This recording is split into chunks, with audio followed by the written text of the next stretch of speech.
So I wanted to take a few minutes with this video to talk about 4 interesting PlayStation 5 stories, and if you could hit that like button on the video, thank you to those that do it, and as always, it's very much appreciated. Of course, Happy New Year to everyone. We're in 2023, and the stories for today includes Sony's new event, their next event this week, which I'm very excited for, a new Silent Hill leak, PlayStation VR2's quick response tracking, and Sony's new device. First, what are you playing right now as your first game of the new year? I'm currently finishing up Rush of Blood VR, and that'll be the first game I complete for 2023, but that's just me. What about you guys? So comment below. What are you playing right now as your first game of the new year? Let us all know down in the comments below. Now, diving into the first story of the video, Silent Hill Leak. So, one of the games that we've been covering on the channel for a while, and the paranoia that came with it, has been, of course, Silent Hill. Late last year, it was confirmed that Silent Hill is returning, but not with just one game, but multiple games, including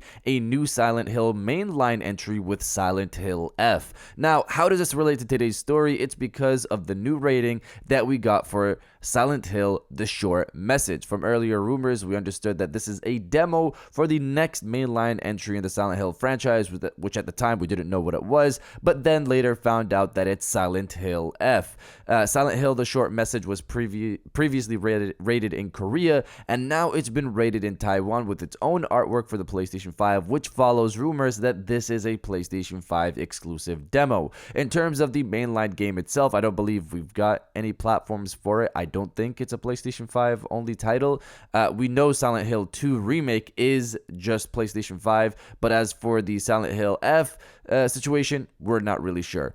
The case here could be that the Silent Hill, the short message, is just a teaser for Silent Hill F, and Sony wanted exclusivity for the demo and probably have marketing rights for the full game, but the game will land on other platforms as well. This demo was originally rumored to be revealed at the Silent Hill showcase last year, but of course that never happened. Considering it was rated again, I assume we should be hearing about it sometime this year. Maybe a PlayStation VR2 version in the works as well. You know, I had to throw that in there. Now, diving into the second story of the video, Sony's new device. Reading from Very Alley Gaming, according to a recent published patent, Sony Interactive Entertainment is possibly working on a cloud gaming system that could be integrated into streaming services like Netflix and YouTube. The patent outlines a system in which players can access and play video games through a cloud gaming server present on streaming services through a pass-through device that can be integrated with streaming services like Apple TV and Amazon Fire TV Stick.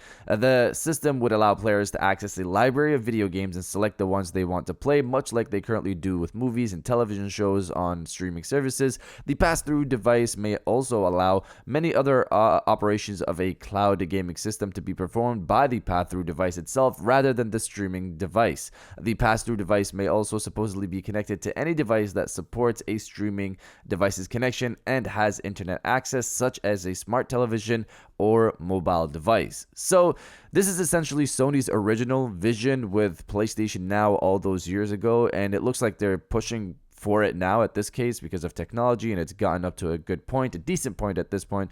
This also is probably happening since last year we got a data mine leak from the Netflix app that had an image of Ghost of Tsushima and a DualSense controller, indicating that PlayStation games could be coming to the platform via streaming. As for the streaming stick, Microsoft seems to have something like this in their pipeline as well, but recently we heard it's been put on hold, not canceled, just put on hold, so we'll see what they do there. In terms of YouTube, that would be interesting if that happened, because that's essentially what Stadia was going for, where you could watch someone play a game there and click a link and play it yourself. I'm personally curious if this thing is going to be a part of the Netflix subscription, YouTube subscription, or PlayStation Plus Premium subscription. Where are we going to have to pay to get access to this library of games, or is it some type of combined subscription between the three companies? I'm not really sure. We're gonna have to see how that plays out, but you guys let me know if you're interested in streaming games on Netflix or via a streaming stick. Let me know down in the comments below. Now, diving into the third story of the video, Sony's next event is this week. So just as a reminder that this Wednesday at 8 p.m. Eastern, Sony will be holding their CES 2023 event. In the past, PlayStation fans haven't really cared about CES because it didn't really necessarily include PlayStation content, but over the last few years, PlayStation has been getting more shine at CES. This year, it's even bigger since the thumbnail for the event itself is PlayStation VR2, so we should be expecting something significant, I would assume, if it's the thumbnail of the show itself, for the headset. We should be expecting something significant for the headset. I'm hoping some bigger games get announced, and a stage demonstration of the headset would be great as well, along with a hands-on impressions from people at the event on the show floor. That would be amazing. There's also the possibility that the new PlayStation 5 discless model could be at the show as well, but we don't know that for sure. We'll have to wait and see. Regardless, I'm very excited to watch the stream, mainly for PlayStation VR2, obviously. And now diving into the final story of the video, quick response news updates. So this is a quick story here since we've talked about it before, but now it's a part of Edge magazine. They detail PlayStation VR2's eye tracking feature when it comes to the Rush of Blood spiritual successor switchback for PlayStation VR2. The game has a feature where when you blink, the enemies will know and react to that, and the people over at Edge magazine got to actually try it out.